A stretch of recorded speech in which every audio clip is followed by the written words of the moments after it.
Salut Nathalie, bienvenue sur le podcast Les Sentiers du Possible. Comment vas-tu? Hello Alexandra, merci de me recevoir. Je vais très bien. Je suis contente de passer de ce côté du micro parce que c'est vrai que j'ai plus l'habitude d'interviewer. Donc là, je suis un petit peu à la fois contente et à la fois un petit peu stressée. T'inquiète pas, ça va bien se passer. L'idée, c'est de faire un échange en toute authenticité. Nathalie Medaglia, désolée si j'ai écorché ton prénom, j'ai pas l'accent espagnol, il me semble que c'est espagnol l'origine, si je dis pas de bêtises. Euh, pour moi, tu es la queen du personal branding. Mais toi, comment tu te définirais? Merci. Du coup, mon nom c'est, mais on dit medaglia pour dire médaille en italien, mais c'est pas grave. Tout le monde, il y en a beaucoup qui l'écorchent. Donc moi j'aime bien me définir comme une réinventeuse justement. Réinventeuse de ma vie et de la manière dont je fais du marketing et en particulier du personal branding. Aujourd'hui, j'aime bien dire que je suis la nana qui accompagne les femmes à révéler leur touch et certains hommes sensibles. Je me suis ouverte aussi aux hommes. Et je les accompagne à travers leur communication, leur identité visuelle et aussi, du coup, leur manière de parler de leurs projets et de leur activité sur LinkedIn. Donc ça, c'est un peu ce que je fais aujourd'hui, mais je pense qu'on va parler de sens, de mon parcours, etc. Mais j'aime bien parler de réinvention parce que c'est un peu mon fil rouge et c'est ce qui m'a permis de moi aussi me réinventer et continuer parce que je pense que c'est en permanence la réinvention et comme tout, comme le sens aussi, c'est quelque chose qu'on cherche en permanence et sur lequel on avance et on se trouve, on se recherche, on se déséquilibre et ce qui est normal. Yes, carrément. Et du coup, je me permets d'enchaîner directement sur cette question que j'aime bien poser dès le début. Sur ce chemin du sens, à quel point aujourd'hui ta vie, elle fait pleinement sens sur l'échelle de 1 à 10? Tu dirais quelle note là aujourd'hui? Ah oui, carrément, on commence avec des notes comme ça. Ah ouais, on commence comme ça cache. Euh, c'est hyper intéressant comme question parce que dans un monde où c'est vrai, où on parle beaucoup de chiffres, où on est noté depuis l'enfance, quand on est adulte, on est noté quand on est dans son poste, quand il y a les évaluations annuelles et tout, c'est vrai qu'on on pense pas forcément à noter sa vie et le sens qu'on lui donne. Donc, je t'apporterai une réponse un peu nuancée en disant que aujourd'hui, si devrais donner une note, ce serait entre 7 et 8. Ouais. Mais je trouve que ce qui est intéressant, c'est de se dire, de le regarder en relatif en fait. À partir du moment où, si je te parlais avant, quand j'étais la Nathalie Corporate en 2019, déjà, je m'interroge, enfin, le sens pour moi, j'étais en mode pilote automatique. Euh, c'est petit à petit que je me suis interrogée sur, OK, c'est quoi le sens? Est-ce que c'est ça la vie, métro, boulot, dodo, voir mes enfants 1 heure par jour? Et donc, à cette époque-là, je pense que ma vie, elle n'avait pas de sens et elle était sur un, je sais pas, 3 4 sur 10. Donc, je pense que c'est intéressant de le regarder en relatif, enfin, en évolution, en fait, et pas forcément à un moment fixe. Donc voilà, aujourd'hui, pour te répondre, je mettrais un 7-8 parce que c'est en continuelle réinvention et parce que voilà, quand on est une femme, maman, entrepreneur, je pense qu'avoir le 10 sur 10, c'est pas possible, mais se rapprocher de 7-8-9, c'est quelque chose qui peut être envisageable. Yes. Et c'est quoi justement, tu sais, tu as mis le doigt sur le prochain step pour mettre plus de sens dans ta vie, ce serait quoi? Ouais, le prochain step, en fait, donc toujours sur le fil rouge de la réinvention. Donc, moi, je passe beaucoup de temps, au final, derrière mon ordinateur. Et là, par rapport à avant, je pense quand même aussi plus de temps avec mes enfants. Et ce que j'aimerais, c'est passer encore plus de temps avec mes enfants et moins de temps derrière mon ordinateur. Donc, comment faire ça? C'est mixer mon activité sur la partie des personnes que j'aide à distance, mais aussi sur les personnes que j'aide localement ici au Maroc, là où j'ai posé mes valises. Donc, ce qui me donnerait plus de sens à avoir encore plus de lâcher ce côté quasi 100% digital et faire des choses en local, rencontrer encore plus de personnes et contribuer au développement du pays, au développement des entreprises ici, ce que j'ai commencé, parce que j'accompagne là un artiste qui rénove un riad pour en faire justement une maison d'artiste sur sa com. Et j'accompagne des entrepreneurs qui ouvrent un lieu hybride qui mixe yoga, workshop et coffee shop. Donc je me dis, c'est en train. Donc c'est ça qui me donnerait plus de sens d'être aussi ancré dans le lieu où je suis, dans la matière, et pas juste derrière mon ordinateur toute la journée. Ouais, carrément. Alors, ça me parle et en même temps, moi, j'adore mon ordinateur. Donc, c'est là où c'est un Bah, moi aussi, je l'aime bien, mais non, mais c'est marrant de voir, enfin, j'aime bien, j'adore ces échanges. Ça permet de voir que il y a pas une vérité absolue, il y a pas une réussite du sens qui est la même pour tout le monde. Chacun a des choses où il va attacher plus ou moins de valeur, qui vont lui faire plus ou moins vibrer. Et donc c'est génial. J'adore la richesse de ces échanges à chaque fois avec ces interviews. Et justement, si on remonte un peu plus le temps, là où tu es à salarié, pilote automatique, note de 3, 4 sur 10 en quête de sens, comment tu as fait pour arriver jusqu'à ce 7, 8 là? Qu'est-ce qui s'est passé? bah, il s'est passé déjà beaucoup de trajets en voiture parce que donc j'habitais en Île-de-France pour aller travailler. Donc j'étais chef de groupe marketing. J'avais bien 1 heure le matin et 1 heure le soir en voiture. Donc j'avais le temps de cogiter et j'ai enfin, de plus en plus cogité avant d'aller au travail et un peu le sas entre tu déposes les enfants à la crèche, à l'école. Et après, tu as 1 heure de bouchon où soit tu pestes, soit tu cogites.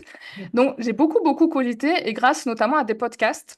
Euh, j'ai découvert l'univers des podcasts bah, par praticité et par un peu pour trouver des personnes à qui échanger. Parce que quand on est salarié, on manque de sens un peu, on ne le sait pas trop et on va pas dire à ses potes, enfin, à ses collègues à la machine à café, ouais, j'en peux plus. Est-ce que c'est ça la vie? Parce qu'on se demande, est-ce que c'est politiquement correct de parler de ça? Donc, j'ai cherché un peu un échappatoire dans des podcasts et surtout dans des femmes.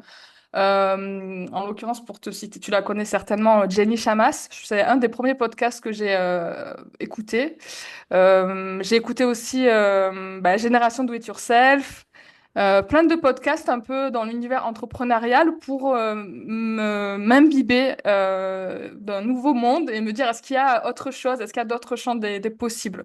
Donc ça a été la première, je pense que ça a été la première démarche de me dire, alors avant d'aller au travail, je vois, je décompresse et j'écoute des personnes qui se sont soit réinventées ou soit des personnes qui t'invitent à penser ta vie autrement et à te questionner. Donc je pense que le questionnement, ça a été le premier cheminement grâce à mes trajets dans les embouteillages. Et le deuxième cheminement, ça a été deux choses aussi. Donc j'étais à un poste à responsabilité. À un moment, je me suis dit, j'ai besoin de plus me former sur la partie digitale. Et là, j'ai fait une formation de comment dire, à temps partiel. Enfin, tu continues de travailler, tu fais une formation où tu rencontres d'autres personnes. Et c'était sur Paris, c'était une formation en marketing digital, SEO, réseaux sociaux, enfin tout le panel pour être encore plus. Moi, j'allais pour être encore plus performante sur mon job. Et en fait, là, j'ai rencontré bah, des freelances. J'ai rencontré des personnes qui faisait autre chose en fait, qui avait une autre conception de la vie. Et je me suis dit, mais il y a un autre monde en fait quand on sort de sa partie salariale. Donc ça a été le deuxième déclic. Et le troisième, ça a été un jour, j'ai posé un RTT pour aller à une conférence pour les femmes entrepreneurs qui s'appelait Social Builder. Je sais pas si tu connais, c'est organisé par Sheryl Sandberg, je crois. Donc, elle est à fond sur le côté empowerment au féminin et elle est chez Facebook. Et en fait, c'était une conférence de 1 jour où C'était d'autres femmes entrepreneurs, donc avec des speaks, des conférences en fait, et on était, je sais pas, 300 personnes et 300 femmes, où on a pris une dose d'énergie, où bah, vous avez votre place, si vous avez un projet, vous avez le droit de le réaliser. Donc c'était un peu du motivational. Et c'est la première fois en fait que j'allais que je posais déjà une RTT pour aller dans une conférence, genre, et c'était des conférences où c'était une autre vibe. Ces femmes, elles étaient soit entrepreneurs, soit elles se posaient des questions. Et je me suis dit, alors, il y a d'autres personnes qui se posent les mêmes questions que moi et qui ont envie d'autre chose. Donc, elles étaient à différents stades. Certaines étaient en stade de maturation et salariées en manque de sens, et d'autres, carrément, je me rappelle, j'avais discuté avec une femme qui venait d'accoucher, et qui avait trois enfants, donc, mais ses enfants n'étaient pas là, bien sûr. Elle nous racontait qu'elle avait ouvert un lieu type maison d'hôte. Ils avaient repris l'entreprise de porcelaine familiale et elle organisait des prestations traiteurs pour les événements à Paris et que notamment elle était l'organisatrice de l'événement du jour, enfin, quelque chose comme ça. En tout cas, elle avait trois casquettes et je me suis dit, non mais ça existe des nanas comme ça. En plus, elle était assise à côté de moi. Je me suis dit, mais il y a un autre monde. J'étais avec des œillères jusqu'à présent. Donc ça a été un petit peu mes trois déclics pour répondre à ta question. Le premier, c'était les podcasts. Le fait de s'ouvrir les champs du possible en écoutant, en mettant dans mes oreilles des voix qui me chuchotaient autre chose. La deuxième chose, c'était cette formation un peu en marketing digital où j'ai vu que il y avait des personnes qui vivaient différemment qu'en étant salariés. Et la troisième chose, ça a été cette conférence un peu à Paris, là, je crois que c'était un matin de novembre, où j'ai été égayée par cette impulsion au féminin et le fait de rencontrer des femmes qui faisaient autre chose, ou en tout cas qui se posaient des questions. Donc ça a été un petit peu les trois, les trois déclics. Ok, trop bien. Et du coup, là, tu as la graine qui est plantée. Et il y a Ouais. un pas entre j'ai la graine, j'ai l'envie et je me lance, je passe à l'action. Comment ça s'est passé? Alors déjà, ce que je veux, ça s'est passé, il est passé du temps, parce que je sais qu'on parle beaucoup de, alors j'ai des clics, 1, 2, 3, j'ai tout plaqué, je suis partie, donc j'ai pas fait ça.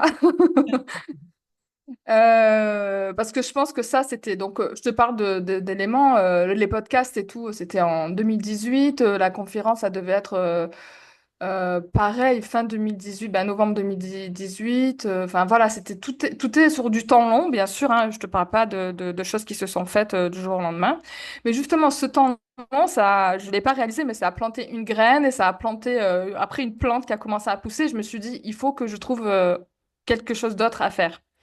Et quand on est donc moi j'avais un poste en marketing, j'aimais bien ce que je faisais en fait. J'étais hyper contente, donc j'aimais bien ce côté multifacette déjà de mon poste où il y avait le côté développement de marque, développement de produits, le côté créatif, le côté travailler avec des équipes internationales. Ça j'aimais bien, mais ce que j'aimais moins bien, c'est que j'avais oublié enfin on me demandait d'oublier le côté consumer first, qu'on créait pas des produits, ok, pour les consommateurs, c'est très bien, mais c'était la marge first, en fait. C'était ce qui commençait à me titiller de plus en plus, surtout quand j'ai pris des postes à responsabilité. Donc, bien sûr, l'objectif d'une entreprise, c'est de faire du chiffre d'affaires, etc. Mais ce qui commençait à me déranger, c'était qu'on regardait la marge au détriment de la qualité produit.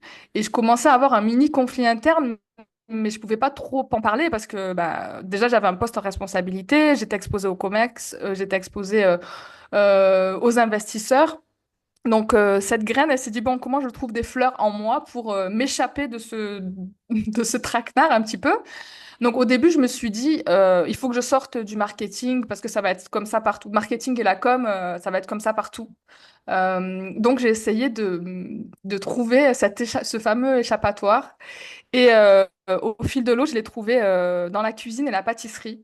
Donc, je t'avais dit que j'avais posé une RTT pour aller pour aller voir une conférence. Après, je commençais à poser enfin, pendant mes vacances et pendant mes week-ends, j'allais prendre des cours de cuisine ou de pâtisserie dans les ateliers un peu qu'on connaît tous, l'atelier des chefs, enfin, pour rencontrer d'autres personnes, m'échapper en fait. Et au fur et à mesure, je me suis dit, ça va être je vais faire ça, ça va être mon échappatoire parce que je trouvais rien d'autre à faire. Donc, j'essaie de me créer une passion. Donc là, je te parle avec a posteriori, parce que moi, quand j'étais dans le move, je me suis dit, ah, c'est ça ma passion, je vais faire ça, je vais partir en cuisine, je vais devenir chef, ouvrir mon restaurant et tout. Donc, c'était ce que je me disais. Et j'ai découvert aussi une cuisine réinventée. Donc, je me rappelle, un été, j'ai posé des vacances, donc en juin, pour faire une semaine de stage de cuisine végétale.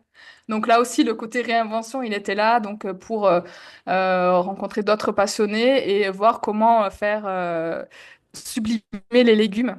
Et donc, j'ai adoré ces moments hors du temps, en fait, qui me permettaient bah, de sortir du stress déjà métro boulot dodo et de sortir un peu de de ce désalignement qui grandissait en moi. Donc ça a été la cuisine, ce moment de se dire bah, au début je fais juste des cours le week-end, après je fais pause une semaine pour faire un stage bah, d'une semaine pendant en plein mois de juin. Après ça a été bah, je pose des questions. Donc j'étais en univers food moi-même déjà en univers bah, agroalimentaire. Et on avait une chef justement qui était reconvertie, qui était partie de chez Kodak, qui avait fait faillite pour se reconvertir en cuisine. Elle avait été traiteur et tout. Donc je commençais à lui poser plein de questions aussi parce que je savais pas à qui parler. Je me voyais pas aller, je sais pas, parler à des chefs. LinkedIn n'était pas trop, c'était un peu une boîte à CV à l'époque. Donc, je lui posais plein de questions. Elle me dit non, mais la cuisine, c'est dur. En même temps, elle m'encourageait, en même temps, elle me montrait des facettes que je voulais pas voir à l'époque, mais elle me parlait vraiment de manière transparente. Et je suis passée à me renseigner, donc des petits stages en cuisine en été, à me renseigner vraiment à comment se reconvertir en cuisine, quelle formation faire. Donc, ça a été, je me suis renseignée sur Cordon Bleu, Ducasse, enfin des écoles de cuisine vraiment. C'est passé un CAP cuisine, je me suis dit, il me faut une porte de sortie. Je n'avais jamais pensé en fait à l'entrepreneuriat parce que pour moi, ça me semblait être bah, j'ai jamais, en fait, moi, j'ai jamais rêvé d'être entrepreneur. Je viens pas d'une famille d'entrepreneurs. Je viens d'une famille modeste, du coup, immigrée italienne, où bah, le but, c'était d'avoir un poste, un CDI, donc, et d'avoir quelque chose de fixe. Donc, famille plutôt ouvrier, quoi, d'ouvrier. Et bah, pour moi, il fallait faire des études, faire des grandes études, trouver son job, acheter sa maison, avoir le chien, et voilà quoi. Et donc, du coup, l'entrepreneuriat, c'était pas du tout ma porte de sortie première. Et je me suis dit, il faut que j'aille dans un autre domaine. Donc, la cuisine s'est présentée à moi. Et enfin, c'est moi qui suis allée chercher la cuisine plutôt. Et donc, j'ai regardé tous les champs du possible pour trouver une formation, en fait. Je me suis dit, pour aller en cuisine, il faut que je me forme et il faut que je sois légitime. Et donc, j'avais trouvé une formation longue chez Ducasse, mais pour ça, en fait, c'était une formation de 4 mois pour être cuisinier entrepreneur, donc pour avoir les bases de la cuisine, mais aussi les bases de gérer un lieu ou enfin, gérer la partie business. Et je me suis dit, bah, je vais faire ça et je vais le dire à mon boss, enfin à ma boss de l'époque. Et par contre, donc, on était sur du temps long je regarde, j'explore, je cherche un peu ma porte de sortie. À partir du moment où j'ai trouvé la formation, donc c'était sur dossier de candidature, il fallait préparer un projet et tout. Donc en fait là, j'avais déjà un peu activé mon personal branding en me disant, bah voilà, ma touch, c'est de sublimer les légumes, de créer un lieu. Ça s'appelait le Petit Atelier du Bien Manger, un truc comme ça, le PAM ou un truc comme ça, du mieux manger. J'avais déjà fait un branding et tout. Bref, pour rentrer dans cette formation. J'ai été acceptée et donc là j'ai dit bah je vais pas ça y est je pars en fait donc après je suis allée annoncer que à ma boss je lui ai demandé un entretien et je lui ai dit écoute je pars faire de la cuisine. Elle est tombée de sa chaise, elle m'a dit mais tu reviens quand? Je dis non mais je reviens pas en fait je pars. Elle m'a dit mais tu vas plus jamais faire de la com, du marketing, mais c'est du gâchis, enfin tu sais quoi, elle savait pas trop quoi me dire. J'avais plutôt des très bonnes relations avec elle et quand je lui ai dit je pars elle est restée, bah, elle est tombée de sa chaise. Donc, Là, tu plaques ta dème. je suis partie. Tu ne demandes pas une rupture conventionnelle, là, tu plaques ta dème. Non, non, non, j'ai quand même eu la présence d'esprit de dire, écoute, je pars, qu'est-ce qu'on fait, comment on fait, en sachant que voilà, j'avais quand même une équipe, une transition à faire, etc. Donc, bah, rupture conventionnelle. Et surtout que derrière, ça engendrait des frais de faire cette formation. Donc, enfin, la boîte dans laquelle j'étais, ils étaient plutôt enfin, très, très à l'écoute de mon projet. Ils m'ont accompagnée de manière très smooth. Au début, ils se sont dit, mais elle a craqué, elle a pété un câble. Mais après, ils ont compris. Et de toute manière, je leur parlais beaucoup de cuisine. J'étais passée aussi par, ça, je t'ai pas dit, mais dans mon côté multifacette, j'ai même pris des cours de photo pour faire de la photo culinaire aussi. Parce que dans mon job, ben, j'avais beaucoup de shooting photo où moi, j'étais dans la direction artistique. Mais je voulais aussi passer derrière l'objectif. Donc, j'avais toujours toujours, ils savaient que, enfin, dans mon job, mon équipe savait que enfin, ils me prenaient tous pour une passionnée de cuisine, ce que je croyais aussi, jusqu'à me former et rentrer dans la réalité. Après, on va en parler. Donc, ils m'ont pris pour une folle, mais un peu une folle qui était une folle passionnée. Donc, voilà. Donc, je me rappelle encore quand bah, c'était officiel, je suis passée dans les bureaux un peu en mode, je sais pas Miss France, mais tu vois, de leur dire bye bye, je vais faire de la cuisine. Et c'était drôle à l'époque, mais j'étais fière d'oser en fait et je me sentais le cœur tellement léger de me dire, bah, franchement, ça y est, je sais pas trop où je vais, mais je vais en cuisine et je vais tester autre chose et je pars, quoi. Donc, ça s'est passé comme ça. Ah, trop bien, trop bien, trop bien. Et du coup, tu pars, tu es dans ta formation, et là, qu'est-ce qui se passe? Alors, et là, donc pour refaire le timing, on est donc je pars je pose ma enfin je pose ma rupture conventionnelle fin 2019, je pars et je commence ma formation février 2020. Donc si tu te rappelles, février 2020, février-mars, il s'est passé un petit truc au niveau international et mondial, ce qui s'appelle le Covid. Donc je rentre dans ma formation. Trop contente. On a fait, je pense, 2 semaines où on apprend tout ce qui est normes HACCP, tous les trucs un peu techniques d'hygiène, cuisine et tout. Après, on rentre, on fait nos premiers jours en cuisine et boum, confinement. Donc, super, la réinvention en cuisine, ça s'est pas fait comme prévu. Donc, bah, confinement, du coup, la formation a été décalée. Donc, ce que je faisais, c'est que je faisais que cuisiner chez moi. On avait des petits challenges de recettes, des choses à faire. Moi, enfin, je me, je me rappelle de cette époque où je m'étais créé comme un petit studio créatif pour prendre des photos, pour cuisiner. Donc, de manière, c'était le Covid. On était à la maison, donc à part cuisiner et s'occuper des enfants, vu que j'avais plus de j'étais partie, j'avais plus mon travail. Donc, je réfléchissais à plein de choses, je cuisinais, donc en attendant que le Covid passe. Et après, on a pu refaire la formation en physique, je pense, enfin, après, en fin d'année, durant l'été, en juin. Donc, j'ai pu reprendre ma formation. Donc, je me suis formée en cuisine. J'ai adoré le côté formation. J'ai moins aimé le côté quand on a travaillé tout ce qui est viande et tout ça, parce que bah, voilà, j'avais un peu plus de... Parce que c'était vraiment une formation, un équivalent CAP. En plus de ça, moi, comme je voulais en plus avoir plus de légitimité, j'ai eu la très bonne idée de m'inscrire aussi à un CAP cuisine candidat libre pour avoir le double diplôme cuisinier entrepreneur de chez Ducasse, puis plus CAP candidat libre, que j'ai passé du coup sur la session de septembre qui avait été reportée. Donc, je me forme, j'ai mon CAP cuisine, je suis trop contente. Je me dis, bon, alors maintenant, qu'est-ce que je fais de ma life? Ça y est, je me suis réinventée, je fais quoi? Donc je me suis dit, est-ce que je vais ouvrir un lieu? J'avais envie d'ouvrir un lieu, en fait, ça m'avait toujours parlé, mais je me suis dit, bah, je vais pas investir dans un lieu sans rien connaître. Il faut que je vois c'est quoi la vie dans un lieu. Donc j'avais eu la chance, et là aussi je me dis, bah, j'ai activé mon personal branding dans notre jury de présentation, parce qu'il fallait présenter un menu en brigade chez Ducasse. Et dans les jurés, le jury, bon bref, dans les personnes qui nous évaluaient, il y avait Frédéric, qui s'était réinventée, elle aussi, des RH à ouvrir 2 restaurants. Et donc, je vais lui parler, je lui dis, bah, après Ducasse, moi, je cherche à faire un stage, mais un stage long pour voir c'est quoi la vie d'une restauratrice, est-ce que c'est fait pour moi, tout ça. Et elle me dit, ben, ok, est-ce que t'as je sais pas, un CV, un portfolio et tout. Donc, je lui avais envoyé mon LinkedIn et un peu un portfolio des photos culinaires que j'avais fait et tout. Et ben, après, on s'est kiffé et elle m'a dit, ben, ok, viens au resto, je te présente le chef. Donc, j'avais fait 1 mois et demi, je crois, ou 2 mois de stage chez elle. Je sais plus la durée exactement, mais moi, ça m'avait semblé très long. En tout cas, c'est les stages non rémunérés qu'on peut faire grâce à Pôle emploi. Donc, ça peut faire aussi sens pour les salariés qui nous écoutent. Euh, donc, c'est dans le cadre de reconversion. Bon, c'était il y a longtemps, donc je ne sais pas comment ça s'appelle à présent.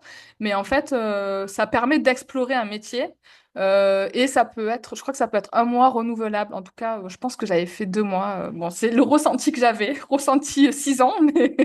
Donc, Donc, je vais, après mon diplôme, faire la nana qui se réinvente en cuisine, donc qui passe son temps en cuisine dans un enfin, dans un restaurant qui faisait 40 couverts à faire. Donc, j'étais sur les entrées et les desserts.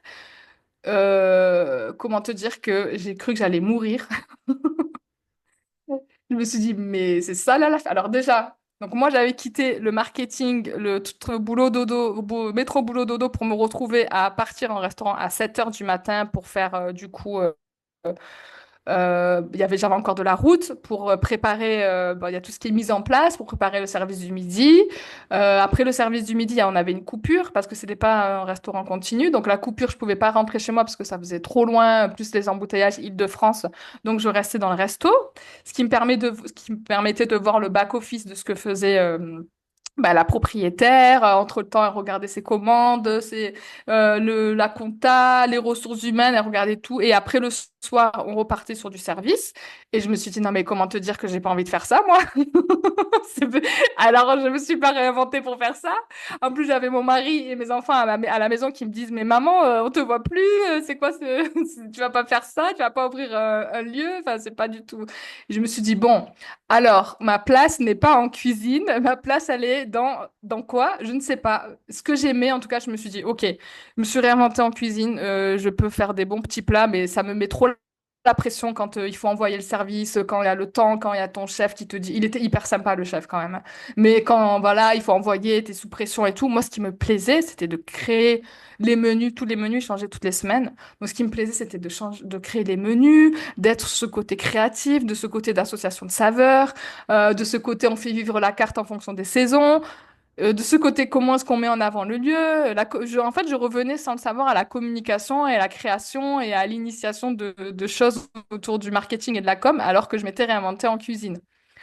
Donc là, je me suis retrouvée un peu dans une grande période de down parce que déjà, j'avais fait ça toute seule, me dire, je me barre du marketing à la cuisine. J'avais pas du tout été coachée ou accompagnée ou enfin voilà, je savais même pas que pour moi enfin je savais même pas qu'il y avait un bilan de compétences qui existait. Voilà, j'avais fait ça un peu en mode freestyle, réinvention et je me retrouve à avoir quand même financé une formation en cuisine, une formation plutôt onéreuse. Fait ça pendant quasiment du coup 2020 jusqu'à l'été quoi. Donc je me dis j'ai fait ça et pourquoi j'ai pas envie d'ouvrir un lieu au final. Donc j'étais un peu en grosse période de down où je me dis bon c'est quoi ma life. Bon, travailler dans un restaurant non, qu'est-ce que je fais? Donc là on en est là où je me suis dit bon je me suis ratée dans ma réinvention, j'ai fait n'importe quoi. Donc, la suite de l'épisode, c'est que entre-temps, le confinement bon, se termine, le Covid va un peu mieux. Et entre-temps, quand j'étais dans cette période de down, mon mari il a une opportunité avec son travail de quitter l'Île-de-France, de quitter la France. Donc moi, j'étais en mode, mon restaurant, ça marche pas. Je vais pas faire de restaurant. Je me suis formée en cuisine. Je suis au fond, au bout du gouffre. Qu'est-ce que je fais? Allez, go. On prend les enfants, les valises, on se barre. Et c'était pas, on se barre de Paris à Marseille. C'était, on se barre de Paris à Doha, quoi. Donc on est parti. Je me suis dit, allez, on va au Middle East. C'est pas, on y va, on y go, quoi, on y croit. Et donc je me suis dit, je vais aller là-bas et je vais voir. Comment ça se passe d'un point de vue food et ça se trouve je vais faire un plus petit business, un truc je vais faire à ma touch quoi, je vais faire un truc plus petit, je vais explorer ce qui se passe là-bas et tout. Donc on s'expatrie au Middle East et là deuxième vague de confinement, donc école à la maison, bon deuxième fond du gouffre. Et du coup, je me dis, et je vois qu'il y a quand même une demande là-bas, la cuisine française, c'est hyper demandé, et surtout la pâtisserie. Et moi, en sachant que j'avais passé un CAP cuisine, mais il y a quand même un volet pâtisserie, et même mes instructeurs, enfin mes profs chez Ducasse et tout, ils m'ont dit, ah mais toi, t'as une vibe de pâtissière, quoi. Et donc, mais c'est ce que je préférais parce que, je sais pas, la cuisine, pour moi, c'était bien, mais je m'exprimais plus dans la pâtisserie. Donc, je me suis dit, arrivé à Doha, je vais donner des cours de pâtisserie. La nana qui a juste qui m'a juste décidé de réinventer, elle donne des cours. Je me suis dit, est-ce que je suis légitime ou pas? Donc, j'ai donné quelques cours. J'ai aussi donné des cours dans une maison de gouvernante, en fait, qui formait, parce qu'au Qatar, il faut savoir que les gens ont des gouvernantes, enfin des femmes, des nannies qui les aident et tout. Donc j'ai formé aussi des nannies à la cuisine, enfin à la pâtisserie, pour faire des bons petits plats euh, là où elle travaillait. Et ensuite, je me suis dit, non, mais en fait, ça me saoule de former, j'ai pas envie de former, j'ai envie de créer. Et donc là, je me suis créé une petite carte de pâtisserie où, au Qatar, on peut faire des business qu'on appelle des home business, en fait, à partir du moment où ta cuisine, elle est en règle et qu'il y a les normes d'hygiène qui sont respectées, vu que j'avais fait mes cours de HACCP là. T'es audité par l'équivalent de la mairie et ils te donnent une autorisation d'exercer. Donc je m'étais dit, bah, je vais faire ça. Et donc je me suis lancée en pâtisserie, je m'appelais Grand Frenchie. Donc là encore, au final, le personal branding, la création de marque, la communication était là en toile de fond. Et je me suis spécialisée de suite parce que la pâtisserie, c'est hyper large. Moi, j'étais dans ma cuisine, certes très grande. Au Qatar, les cuisines sont très grandes, mais je me suis dit, je peux pas tout faire. J'ai pas un gros congélateur parce qu'en cuisine, en pâtisserie, pardon, il y a beaucoup de choses qui sont sur de la surgélation, de la congélation, etc. Donc, j'ai dit, je vais me spécialiser. Je me suis spécialisée en layer cake. Et donc, en fait, j'étais en C'est layer quoi les cake, layer cake? en number cake, en fait. Donc, en fait, je m'étais dit, il faut que je mutualise mes recettes et que je fasse des choses, on va dire, qui sont belles, bonnes et pas trop compliquées pour que moi, je puisse gérer plusieurs commandes. Donc, tout ce qui était... c'était plutôt des number cakes en fait, avec pâte sablée. Tu sais, t'as deux ou trois étages et tu fais des numbers thématiques. Donc, moi, j'avais une thématique girly, une thématique bohème, une thématique foot. Et après, il y avait les petits sablés assortis. Et je me suis dit, bon, est-ce que ça marche ou pas? Et au final, j'ai été envahie de commandes. C'était, c'était la folie, ce truc. Et donc, la réinvention en homemade business, ça a marché, mais j'ai fait un burn-out de pâtisserie, quoi. J'en avais marre.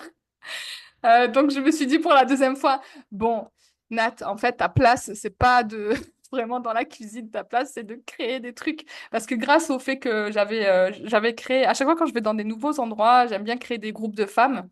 Donc, j'avais créé un groupe de femmes entrepreneurs où on se voyait, on échangeait sur nos problématiques. Et naturellement, je commençais à les aider sur leur com, sur leur marketing. Et je me suis dit, mais en fait, moi, c'est ça que j'aime. Je passais mon temps en cuisine. En plus, j'étais seule. Je n'avais pas forcément monté une équipe, ce qui a été mon tort. Mais moi, ce qui me plaisait, c'était d'aider à initier des projets, à impulser. Et donc, petit à petit, je me suis dit, bon, je continue les deux. Donc, je continuais la pâtisserie et j'étais en train de me chercher sur les prémices de mon activité de copilote marketing et communication. Et je m'étais dit, mais en fait, j'avais l'impression de me trahir en me disant, mais j'ai quitté le marketing et la com, c'est pas pour refaire du marketing et de la com, je suis pas cohérente avec moi-même. Donc, ce qu'il faut savoir, c'est que ben, on n'est jamais cohérente avec soi-même. On peut changer d'avis, ça marche. Et donc, petit à petit, c'est juste là que au bout d'un, alors, en étant passé par une réinvention ratée, par au fond du gouffre, je m'expatrie, je lance mon business, ça marche trop et du coup, je m'épuise. C'est là où je me suis dit, bon, il faut peut-être que je me fasse coacher par quelqu'un parce que là, je fais n'importe quoi. Et j'avais une coach qui m'avait accompagnée sur le côté, bah, pour développer ma nouvelle activité et surtout sur le côté un peu multipotentiel. À l'époque, je sais pas, elle m'avait dit que j'étais peut-être zèbre. Donc moi déjà, je me suis dit, ok, je sais pas ce que c'est, peut-être. Et en fait, j'avais besoin d'un garde-fou parce que j'avais l'impression de faire n'importe quoi. Je m'épuisais en pâtisserie cuisine. J'avais envie de monter à côté mon business. J'avais l'impression de planter deux graines, mais que je n'arrivais pas suffisamment à les arroser. Et je voulais pas lâcher ni l'un ni l'autre. Donc, j'ai continué un peu comme ça à vivoter sur l'un et l'autre. Et ben, ça n'a pas marché. En fait, ça a commencé à marcher quand, bon, après, je me suis dit, ça marche pas, j'arrive pas, je suis toujours pas alignée. Euh, Qu'est-ce que je me suis demandé, ok, qu'est-ce que je vaux pour, en gros, est-ce que j'ai encore mes... Je voulais me rassurer, me dire, est-ce que j'ai encore mes compétences marketing, digital? Est-ce que je peux encore être une corporate girl si je relance un truc et que ça marche pas? Donc, j'étais au Qatar et je me suis dit, je tente de redevenir corporate girl, mais je le tente différemment. je le tente avec ma touch. Donc là où ça pourra aussi là intéresser les salariés, en plus de là, le petit chemin entrepreneurial que je viens de partager, je me suis dit, je vais postuler avec un CV réinventé, mais je vais postuler avec un portfolio. C'est la première fois que j'avais fait ça. Mon portfolio de meuf Nathalie déguisée enfin déguisée, non, habillée, parce que je n'étais pas déguisée en fait, c'était ma tenue de cuisine, où j'étais arrivée en montrant mon portfolio, comme quoi j'avais une formation aussi, j'avais mon background marketing digital, mais j'avais aussi une formation en cuisine, je créais des recettes et j'avais mis mes photos de recettes que j'avais prises. Et là, du coup, j'ai postulé, il n'y avait même pas de poste ouvert ou je sais pas, mais j'ai envoyé sur LinkedIn, justement, j'ai cherché les contacts et j'ai envoyé à l'équivalent de Yoplait Danone là-bas avec ma touch en disant je suis une Frenchie à Doha, j'ai la double casquette marketing et savoir-faire culinaire. Je suis sûre que ça pourrait vous apporter du plus si vous cherchez à amplifier votre gamme de yaourts ou de jus et tout ça. Et du coup, ils m'ont rappelé, ils m'ont dit mais c'est quoi cette nana de folie qui est déguisée en cuisinière? Alors que c'était pas un déguisement, j'étais vraiment à la base. Et donc, là, je me suis dit, ça m'a redonné un peu un espoir en me disant, OK, de toute manière, je ne génère pas suffisamment de chiffre d'affaires avec mon entreprise de pâtisserie. Je suis épuisée, j'arrive pas forcément à bien développer, à trouver les filons de mon entreprise, enfin, des prémices de mon entreprise de copilote communication marketing. J'arrive pas à bien trouver ce que je veux faire. Je vais repartir en mode corporate et je vais me réinventer encore une fois. Et je vais trouver autre chose. Je me suis dit, je vais trouver autre chose, c'est pas grave. Donc ça a été la réinvention de Nathalie qui revient en corporate. Et B, et du coup, tu prends le poste. Du coup, en fait, je prends le poste, mais je me suis dit, mais ça s'arrête. En fait, je me suis dit, c'est temporaire, ça s'arrête pas là. J'ai besoin de me réinventer et de retrouver un truc. Ok.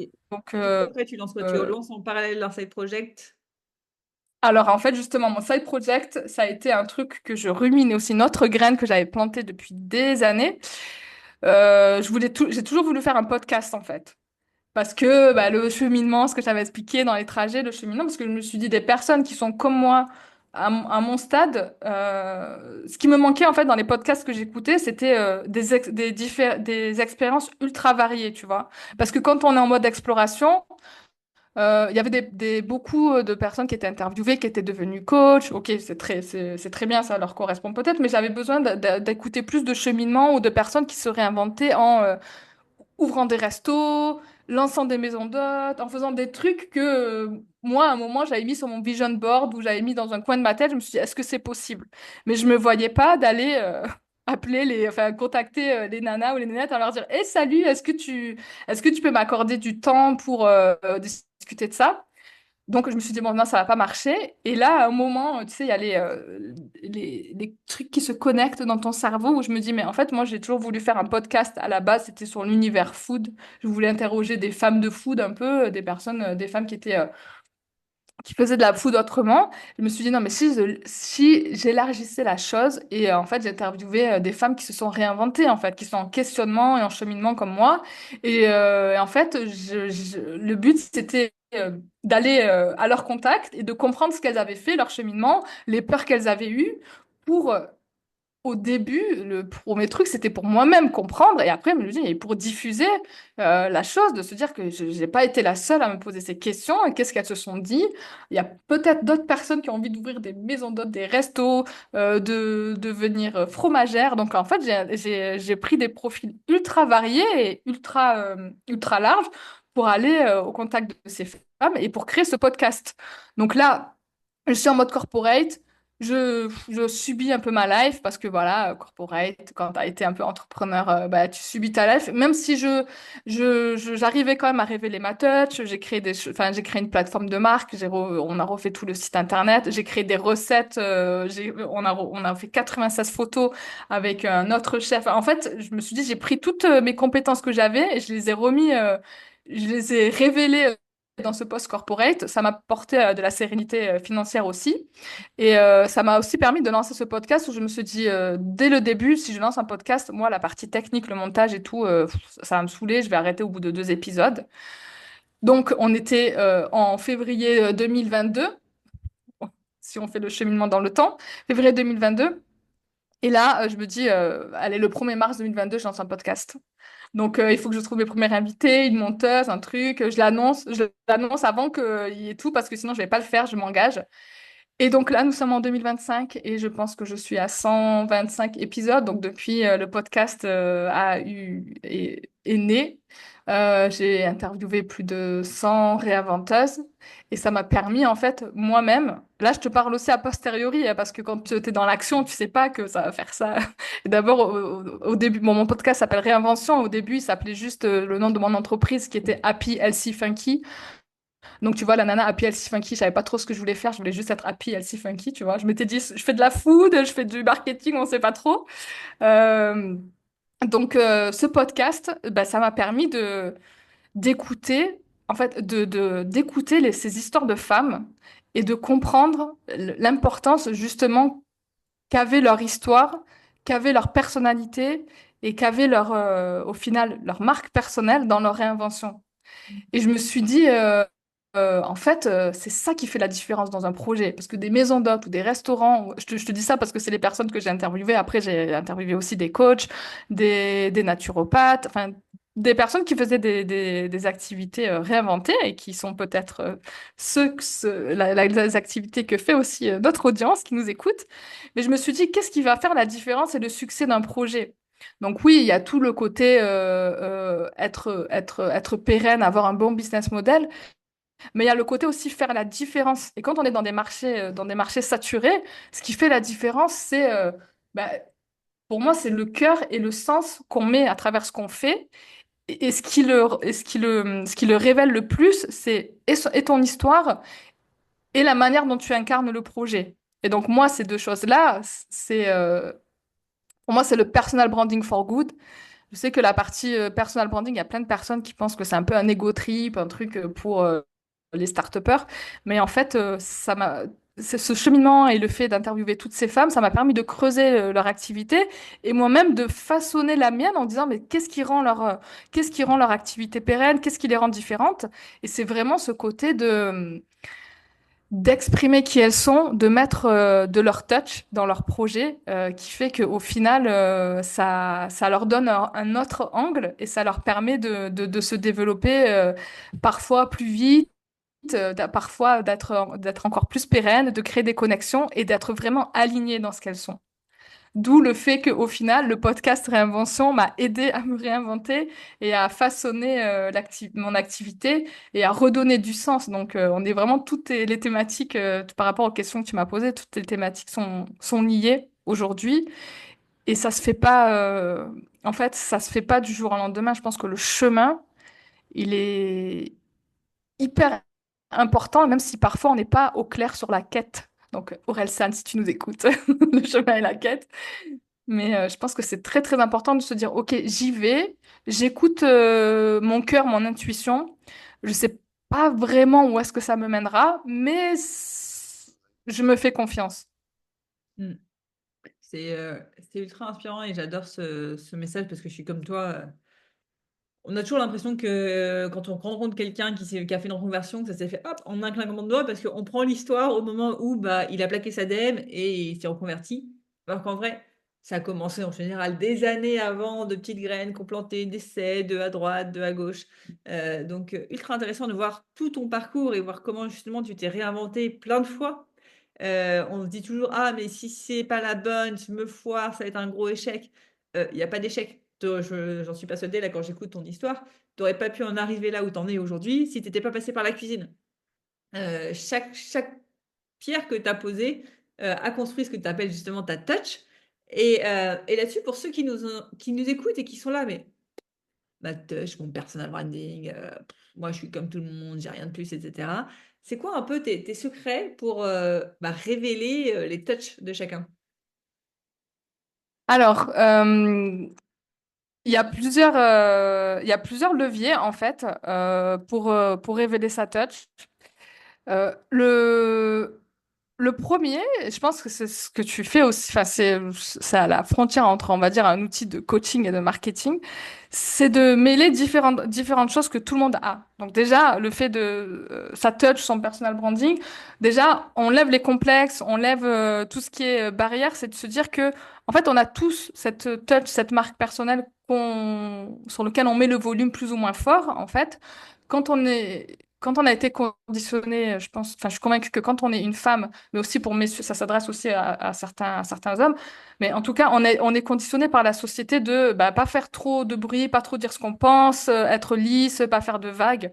Donc après, exprimer sa touch, ça veut pas dire être extraverti et faire n'importe quoi, parce que ça marche aussi pour les introvertis.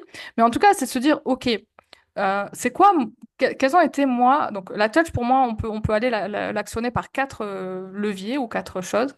Donc c'est déjà, c'est quoi votre expérience? Qu'est-ce qui a façonné un peu votre parcours? Et pour ça, ce que vous pouvez faire, c'est regarder aussi même quand vous étiez enfant. Qu'est-ce que vous aimiez faire? Dessiner, faire de la peinture? Moi, quand j'étais enfant, j'aimais faire un truc. D'ailleurs, j'ai demandé à ma maman, quoi. Déjà, j'étais une rebelle. En été, je voulais mettre des sandales avec des chaussettes vertes, déjà. Donc déjà, la réinventeuse, elle était là. Et j'aimais bien faire de faire des créations de chorégraphies avec mes peluches, enfin, des trucs rien à voir. Mais de me dire, OK, qu'est-ce que vous aimez bien faire quand vous étiez petit, mais aussi en étant grand, ou qu'est-ce que vous aimez bien faire dans votre temps libre? Après, il n'y a pas ça peut pas besoin d'être une passion ou autre. Vous avez vu, moi, j'essaie de me poser, de me créer une passion parce qu'en fait, j'étais, je pense, au bord de l'épuisement professionnel. Mais ça peut être des choses simples, marcher en nature. D'ailleurs, marcher, c'est quelque chose qui est très important pour Alexandra. Ça peut être, je sais pas, aller dans des endroits qui vous inspirent. Ça peut être, je sais pas, visiter quelqu'un de, visiter votre famille, ça vous ressource. Écouter des histoires, écouter des podcasts. Donc, en tout cas, demandez-vous dans votre vie, dans votre expérience, qu'est-ce que vous aimez bien faire? Enfin, qu'est-ce que vous appréciez faire? C'est le premier volet, on va dire, dans votre expérience. Qu'est-ce que vous appréciez et qu'est-ce que vous avez appris par rapport à ça? Le deuxième volet, c'est aussi quelles sont vos compétences. Donc là, ça peut être des choses sur lesquelles vous êtes doué. Et ça, souvent, vous n'en êtes pas conscient. Donc n'hésitez pas à demander autour de vous. Je trouve que je suis forte dans quoi? Donc ça, on peut faire aussi une petite étude de perception. C'est d'ailleurs ce que j'avais fait. Je ne l'avais pas appelé étude de perception, mais ça peut peut-être vous inspirer pour les personnes qui sont en poste avant de partir. Dans ma démarche là de réinvention entre ma conférence là et et mon départ en cuisine, j'avais envoyé un email. Je pense que j'ai pris cette idée d'un livre américain. Je me rappelle plus l'auteur, mais je ne l'ai pas inventé en tout cas cette idée, mais elle peut vous inspirer. J'avais écrit un email que j'ai envoyé à des personnes de ma famille, des collègues et des amis pour leur dire que j'étais dans une démarche de développement personnel et que je cherchais à me réinventer ou à m'améliorer. Je sais pas si j'avais employé le mot réinventer et que j'avais besoin de leur retour hyper franc pour me dire ce qu'ils pensaient de moi en positif et en négatif. Genre en négatif, j'avais même moi-même, je m'étais citée en disant ouais, je suis un peu peut-être trop la nana des fois qui va être trop waouh l'américaine quoi. Je leur demandais d'être vraiment brute de décoffrage parce que ben c'était important pour moi.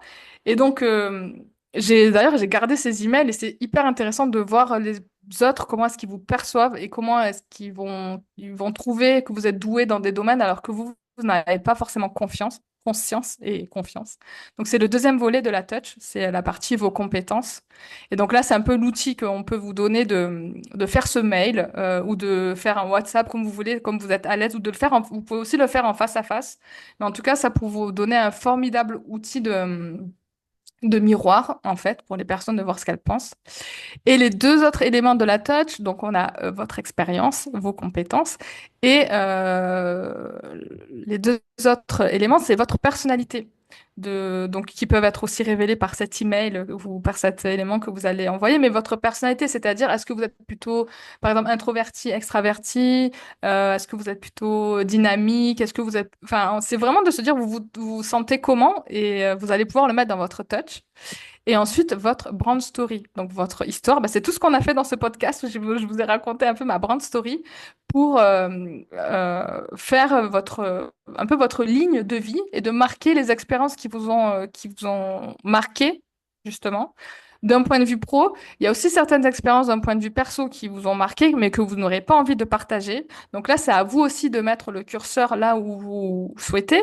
Mais en tout cas, de savoir que vous avez ce levier avec votre expérience, vos compétences, votre personnalité et votre brand story, donc votre histoire de marque, votre histoire personnelle.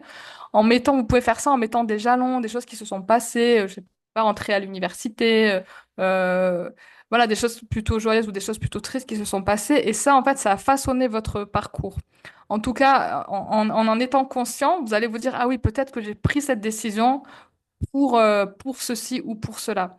Et donc ça, en fait, tout ça, ça fait votre touch.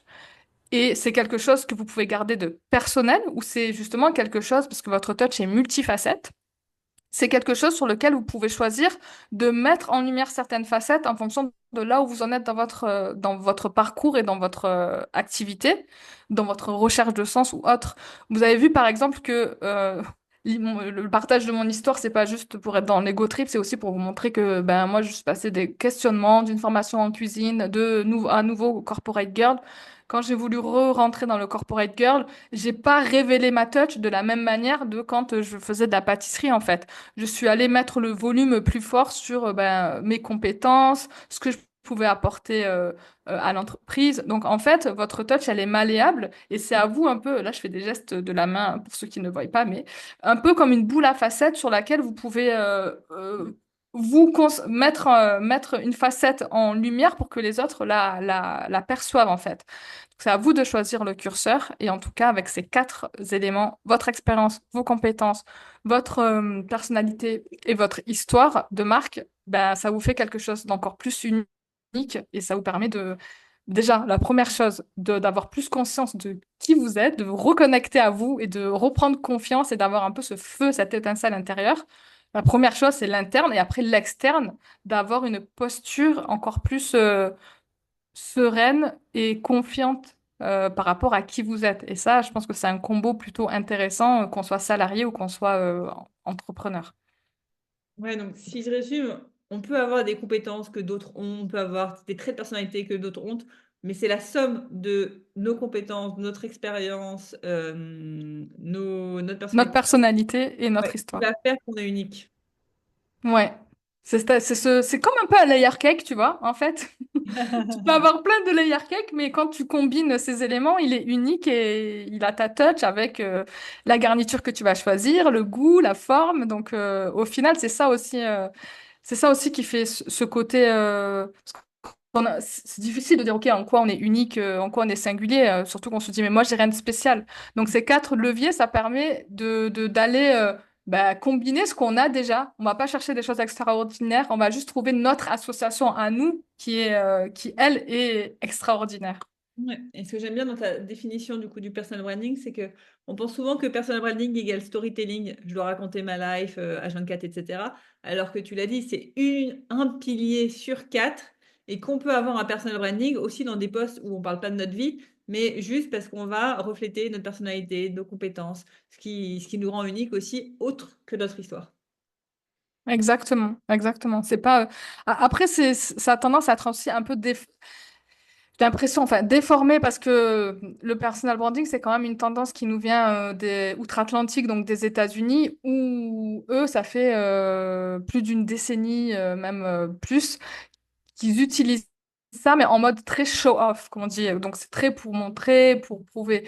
Alors que ça peut être... c'est pour ça que moi, j'emploie le mot aussi personal branding for good. C'est-à-dire que tu peux actionner ton personal branding, ta marque personnelle, pour aller impacter, pour décupler, enfin, pour amplifier ce que tu veux porter. Donc, c'est pour ça que... Bah, moi, mon but, c'est de sensibiliser aussi sur l'importance du personal branding, mais surtout, je parle de touch parce que c'est plus compréhensible et il y a moins de barrières. C'est surtout que ça peut permettre d'amplifier des projets différents, des projets, des side projets, des associations, des artistes. C'est d'ailleurs les personnes que j'accompagne, des auteurs, des coachs, des thérapeutes, parce qu'en en fait, ils ont tous cette approche, cette personnalité, ces éléments différents. Et si ça reste dans l'ombre, si c'est une petite facette qu'on montre pas, qu'on veut pas montrer, donc le but c'est pas de se ridiculiser, utiliser et de partager des choses trop personnelles. Le but, c'est de partager en fait des choses qui vont permettre une connexion et une amplification sur ce qu'on souhaite faire. Et ça marche qu'on soit, donc là, j'ai cité des professions libérales, indépendantes et tout ça, mais ça marche aussi quand on est en poste, en entreprise. Si on est dans une démarche de quête de sens, en fait, ça va être important aussi de montrer... donc, pas forcément de montrer qu'on est au bout du rouleau à la machine à café, mais aussi de se montrer ouvert à discuter avec d'autres personnes, de partager un bout de ses passions,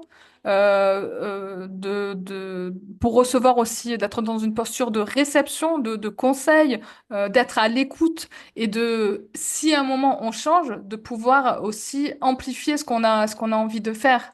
Parce que être salarié, moi je l'ai été pendant plus de 12 ans, on est un peu trop conditionné à être bon soldat. Et c'est à partir du moment où je me suis dit, non mais moi, je suis la nana qui vais avec une veste de tailleur, mais je mets mes baskets, mes sneakers roses, parce que voilà, en fait, c'est ma touch et j'assume quoi. Ça peut être assumé par le vestimentaire, ça peut être assumé par votre dynamisme, votre entrain, ça peut être assumé, en fait, juste par qui, c'est assumer qui on est et se dire que, en fait, on est valable, on est on est nous-mêmes et c'est ça qui fait toute notre force, sans devoir s'effacer. Après, il y a des situations ou autres où ça reste quand même nécessaire, mais ne pas être tous, en plus avec l'effervescence de l'IA, d'être tous conditionnés, de tous dire la même chose, d'être lisse. On n'a pas envie de lisse, on a envie de choses qui ont de l'aspérité en fait et qui sont nous-mêmes, surtout quand on est dans des prestations de services ou même quand on est salarié, on a envie d'être mémorable. Et ça, c'est l'autre conseil que j'ai envie sur lequel j'ai envie de vous emmener en fait, c'est demandez-vous aujourd'hui, en sachant que la touch, le personal branding, c'est modulable et ça évolue. Mais en tout cas, aujourd'hui, pour les 3 prochains mois, demandez-vous, OK, j'ai envie d'être la nana ou le gars qui quoi? C'est-à-dire être perçu comme la nana qui quoi? Moi, j'ai envie d'être la nana qui vous aide à révéler votre touch, par exemple. Mais vous, vous avez envie d'être quoi? Je pense que c'est une question qui est très, très intéressante à se poser pour que, en fait, on se souvienne de vous.